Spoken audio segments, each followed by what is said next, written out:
FSN Radio. It's all about what's next. Go to financialsurvivalnetwork.com and sign up for your free weekly newsletter. You'll also get 3 free reports. The Financial Survival Network. It's all about what's next. Welcome. You are listening to the Financial Survival Network. I'm Kerry Lutz, and today is 5/28/20, almost through May. May was an amazing month. We saw the markets recover. We didn't see the country recover, but certain parts of it are opening up. We saw stimulus like never before pumped into the American economy. Is it going to help or do more harm in the long run? That's what we'd like to know. Well, there's more stimulus on the way. If Nancy Pelosi has her wish, well, you can't even imagine what's in her Heroes Act. But we'd love to hear from you and get your view on things, your take. And you can email us at kl@kerrylutz.com, kl@kerrylutz.com. Right now, our good friend Daniel Greenfield is with us. Daniel, it's great to have you back on. We were talking about the Heroes Act, Nancy Pelosi's effort to pretty much fulfill the Democratic wish list and extortion list to get some stimulus out there to the people. I mean, where is she coming from here? So the Heroes Act is the new House Democrat stimulus plan, which the House did pass. This thing is a huge monstrosity, the usual 1,500, 1,600 page mess that hardly anybody can make through, and there's too many things there to find objectionable. But a huge chunk of the Heroes Act is really about helping illegal aliens. Mm-hmm. Yeah. So what's that about? Like, we have, I don't remember how many, 38 million Americans who are unemployed, although I expect that number will start going down shortly. And she's worried about illegal aliens? I mean, that's the Democrat base. So point one is that Americans got stimulus checks, but illegal aliens don't qualify for stimulus checks. So Heroes Act is meant to remedy that by making sure that illegal aliens can also get stimulus checks. Point two, it actually protects illegal aliens from deportation and actually allows them to take jobs from Americans. So as you mentioned, there are over 30 million Americans. I mean, the number is changing, and it's the people out of work who are unemployed. Meanwhile, Pelosi, the Democrats, voted for a bill that will actually allow illegal aliens to compete with Americans in the so-called essential jobs area, which in this case means pretty much anything involving food. Yeah. Yeah, sounds like quite a bit of madness here. Obviously, she doesn't have any expectation of getting this passed, right? Well, with Republicans, you never know, but she might expect to get some piece of it passed. There's still a lot of people who are unhappy, people who are suffering, and anything Republicans pass has to be negotiated with the House. So if another stimulus bill comes up, it might incorporate some aspects of the Heroes Act, which would be a disaster because the Heroes Act, among other things, as you mentioned, it's a wish list of leftist priorities, but among other things, it basically offers a backdoor amnesty. So what I mentioned before, illegal aliens are allowed to take jobs from Americans. They're allowed to apply for jobs that Americans would want to have in the so-called essential industries. And point three, this is actually a deferral of deportation. Now, if you remember, the Obama administration deferred deportation for the so-called Dreamers, and when President Trump came into office, a Democrat federal judge basically stated that a deferral was as good as an amnesty. Once you actually defer deportation, you can no longer actually say that these people are now eligible for deportation. So you have this kind of deferral of deportation for illegal aliens who are so-called essential workers. This pandemic passes, everything's back to normal. You can still have Democrat federal judges saying, okay, these people were protected from deportation. They were deferred. This is now permanent. This is now permanent amnesty. Oh, crazy. And they also want to do a vote by mail in all 50 states too, right? Of course, and ballot harvesting and just basically turn the rest of the country into California with total voter fraud across the board. Then they never lose an election ever again. It's just like California. America becomes a one-party state. Yeah, for sure. And it would work. It works wherever it's tried for certain. But don't you think people in California have reached the end of the line as far as California's politics are concerned with the lockdowns that seem to have no end in sight? A certain percentage of the population is actually actively frustrated with the authorities. A percentage of the population is practicing Irish democracy, which means they're going to go to the beach. Maybe they'll wear a mask or they'll just go out for a barbecue. They're not actually angry at Newsom per se. They're just they think of themselves as actually listening to orders. But we're just going to do what we're going to do. And really, for Republicans, recruiting these people, waking them up would be really, really crucial. Getting them to take the red pill. And there's a large portion of the population that is still very much bought into this. They're happy to work from home. They will wear masks. They will report people who open so-called non-essential businesses. And this is really the hardcore Democrat base. Yeah. So the hardcore base isn't moving, but nobody's happy here. Do you think the whole pandemic can result in a paradigm shift here, Daniel? It's already resulted in a paradigm shift, just not a good one. We've had people accepting that governors, the mayors have basically unlimited authority. They're sort of experts who are unelected, can put everybody into quarantine, millions of healthy people. We've had the declaration that the Bill of Rights doesn't matter. The Ninth Circuit Court out here just actually ruled that the Bill of Rights essentially doesn't apply until there's a cure, which is a really horrifying conclusion. That's a ruling by an Obama judge and a Clinton judge. So there's been a huge paradigm shift of the relationship between people and the government, between the entirety that politicians can declare some people essential and other people non-essential, and restrict those people who are so-called non-essential from working, from even leaving the house. I mean, these are all paradigm shifts, just in a very bad direction. The fact that so much of the country has been willing to accept it should be no end disturbing, because when you look at the polls, even a majority of Republicans accept some of the basic premises here. They do. Well, don't you think, though, as it's gone on, first they said it was to flatten the curve. Now it's till there's a vaccine. I mean, people, aren't they kind of getting an idea that something's wrong here? The problem is we pay attention. A lot of your listeners are paying attention to this stuff. A lot of the general public is not paying attention. I'm sure your listeners just know this with experience with the kind of discussions they have with family members or apolitical friends. Those people just largely listen to the media. They don't pay close attention to the rationales. What they keep hearing is, we are all in this together. Stay home, safer at home. And, if you follow the rules, you save lives, and it's not political. So this is really the message that they've absorbed. And getting them to see past that is really challenging. So this is like Big Brother here, huh? Coming, everybody's worst nightmare happening, and it happened so quickly. And, I mean, we've seen a lot of demonstrations. We've seen companies rebelling. So even Elon Musk lay it on the line to California, and they folded. So if enough people do this, they can stop it, right? Yeah, they can't stop everyone. The whole point is to ensure general compliance. They can arrest individuals, they can target individuals, they can't stop everybody, and that's the big picture. That's where they have to use propaganda. If they actually had the ability to force everybody to comply, then they would need this constant, we are all in this together propaganda. Yeah, and ignorance through strength, right? Strength through ignorance.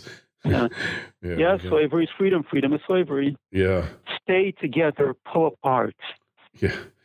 Yeah, and you just keep them divided. Well, I just remember reading 1984, Orwell's 1984, and everybody had a screen in their home, and it was connected to Big Brother, to the state, and they told you that you had to exercise in the morning, and every bit of your life was controlled. And that seems to be the model for these forces, both Democrat and Republican. FSN Radio. It's all about what's next. Financial Survival Network is brought to you today by Orin Resources, a junior exploration company with the appetite of a major. It's hot on the trail of the next globally significant discovery, creating enormous potential upside for you, the shareholder. Orin is one of the most aggressive exploration companies pursuing high-grade, scalable gold and copper deposits, and has a premier 7-project portfolio, including its 2 flagships, Committee Bay in the Arctic and Sombrero in Peru. Orin's unparalleled technical team and highly experienced management has a history of success in advancing and monetizing exploration assets. No wonder Orin's been called one of the best in the junior exploration sector. Orin trades on the TSX and the NYSE under AUG. To learn more, go to orinresources.com. That's AURYN resources.com. The Financial Survival Network. It's all about what's next. It definitely is. I recall a few months back, my phone out of the blue started screaming at me about mask regulations because apparently I'd left the public safety announcement thing on. And now back in China, the contact tracing apps that they're using are much more ambitious than ours. They're planning to actually use it to rate everybody and give them a health score, measure how far they've walked, how much exercise they're getting, are they drinking wine, are they sleeping enough, and regulating their lives completely using that kind of system. And our systems are just set up to do the same thing. We've had contact tracing built into our phones by Apple and by Google, which are capable of very closely monitoring everything that we're doing. So the next step is indeed a kind of health fascism. Yeah, but it's all to keep you safe, right? It's all to help you. Oh, yeah. It's all for our own good. I mean, all liberalism is for our own good. They're taking away our freedom for our own good. Why would anyone question it? Yeah. Yeah, so the question is, what's next? Are we going to have these wide-scale rebellions if they don't open up these blue states? And one other thing I would point out, the nursing home deaths, somewhere around 40% of the COVID-19 deaths in the country taking place in nursing coalescent long-term care homes. And in the blue states, where it's been disproportionate, Michigan, Massachusetts, New York, New Jersey, and they don't even attempt to justify it, Daniel. You know, it shows me there's a complete lack of empathy and a complete lack of caring on the parts of these leaders, and yet they keep getting elected. So we were told initially that this is about flattening the curve. Instead of actually protecting the people who were the most vulnerable, what flattening the curve meant was we're going to shut everything down to prevent the hospitals from being overloaded. Now, to prevent the hospitals from being overloaded, they took patients with coronavirus, they sent them to nursing homes. Unsurprisingly, coronavirus spread on a huge scale, particularly in nursing homes in New York and New Jersey, which have had over 10,000 nursing home deaths. This was a direct result of actions taken by Governor Cuomo, by Governor Murphy in New York and New Jersey, and Michigan by Governor Whitmer, and California by Governor Newsom, who specifically ordered nursing facilities to accept coronavirus patients and told them they could not refuse to do so. Now, you're introducing coronavirus at this point into the population that is the most vulnerable. Meanwhile, hospitals were never actually overloaded. The whole myth of the overloaded hospital was that, yes, some ICUs were a bit stressed, but ICUs are pretty small. It doesn't really mean very much. It doesn't mean that people were about to start dying in hallways the way they were in Italy, which is what they threatened us with. Now, the whole lockdown plan actually emptied out hospitals. It means that medical workers, about 1.4 million medical workers have been furloughed or out of work. It means that some medical facilities are closing, some hospitals are closing. Meanwhile, very few patients were actually treated. We have these huge hospital ships. We have these huge temporary hospitals that were set up that hardly treated anybody at all. And coronavirus was introduced like a wildfire in nursing homes, killing. At this point, we still don't actually have the actual numbers. Some state governments, like Governor Whitmer in Michigan, are still refusing to actually hand over the nursing home numbers. And the nursing home numbers are only partial because they measure the people who died of coronavirus in the nursing home. If a person from the nursing home was taken to the hospital and died of coronavirus there, even if they died 5 minutes later, that's not counted as a nursing home death.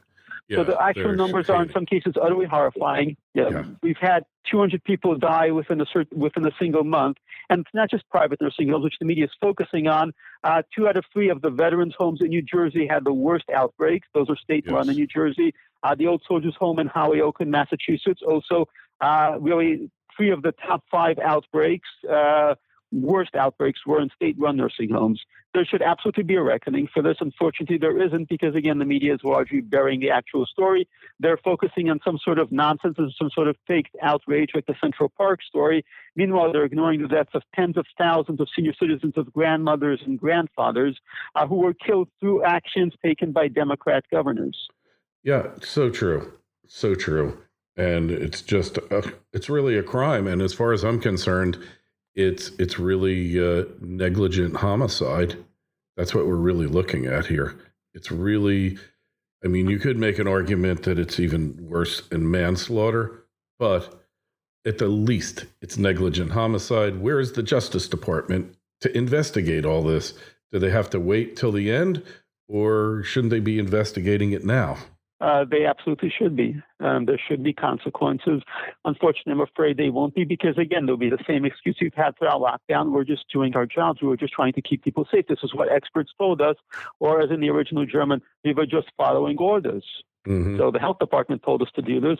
Over in Pennsylvania with Governor Tom Wolf, their health expert, Dr. Richard Rachel Levine, gave the order to actually force coronavirus patients into nursing homes. Meanwhile, Dr. Levine moved his own father out of a nursing home. His own mother out of a nursing home because, these people knew perfectly well this was a terrible idea. None of them kept their parents in the nursing home. Cuomo did not have his mother in the nursing home. So they knew perfectly well this would actually kill people. They knew it. You have Cuomo now saying, vulnerable people are going to die of the virus. After shutting down everything, costing the economy trillions of dollars, causing a huge spike in suicide cases. Now the response is, well, these people would have died anyway. So why do we shut down the entire country? Yeah, they were going to die. Well, and that really is the truth, that a lot of these elderly people who are frail were going to die anyway. And I don't want to be cold about it, but that is the truth. But that doesn't mean that you go out of your way to kill them, right? I mean, exactly. This was at best euthanasia. So they deliberately introduced coronavirus patients into nursing homes. Yes, some of these people would have died. The staff tends to carry these things in. But at the same time, introducing coronavirus patients into facilities where they're going to spread the virus is just murder, frankly. It really is. Genocide. It really is. And they need to pay for this. I just wonder if they ever will. But we can hope that justice will prevail. Daniel, where's the best place to read your work these days? Frontpagemag.com? Frontpagemag.com is the best place. I've also got my own site, danielgreenfield.org. All right. No more Sultan Kanish? That's the one. That's the one. Yeah, we love Sultan Kanish. I personally, Daniel, have been reading it for probably 10 years. I think you've been doing it longer than that, right? You almost from the beginning. At this point, I think it's coming on over 15 years. So. Oh my God! Well, then it's over 10 years. I mean, going back to Free Republic, kind of the birth of activist internet. That's when I discovered you there, and I've always read your work and always thought highly of it.